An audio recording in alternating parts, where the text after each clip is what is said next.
Election day has come and gone. The political season was a heated one, with families and friends finding themselves divided. Now we're hearing calls for the country to come together.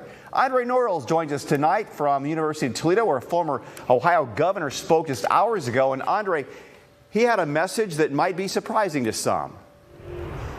Yeah, Dan, he talked about several topics from his professional career to the recent election. And with Republicans doing so well on Tuesday, he says most people voted for change.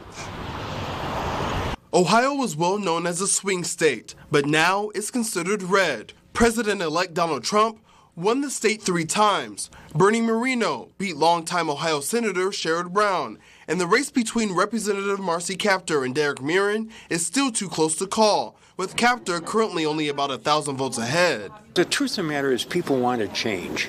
In many respects, this was an election about change.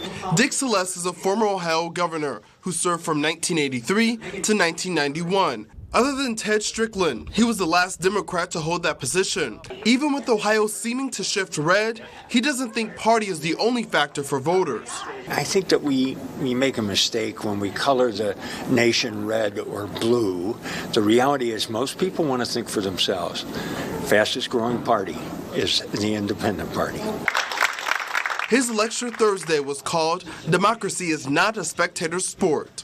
The point of our system is we all have to be engaged. That message spoke to these political science students who plan to go into politics, but they say the division can be worrying. It can definitely be scary how polarizing both sides have become, but I guess that is what being in political science is all about, is we really want to study those trends and just see what we can do to make our government and our country look as good as it can be. Celeste says he's seen families struggle to have conversations with one another because of politics, but he says it doesn't have to be that way. Family comes first. So understand, we care about each other. Then let's listen to each other. Andre Norrells, WTOL 11. This lecture was part of a College of Law's Way series. While this was the last lecture of the year, they plan to bring more speakers in next semester, and they're free and open to the public.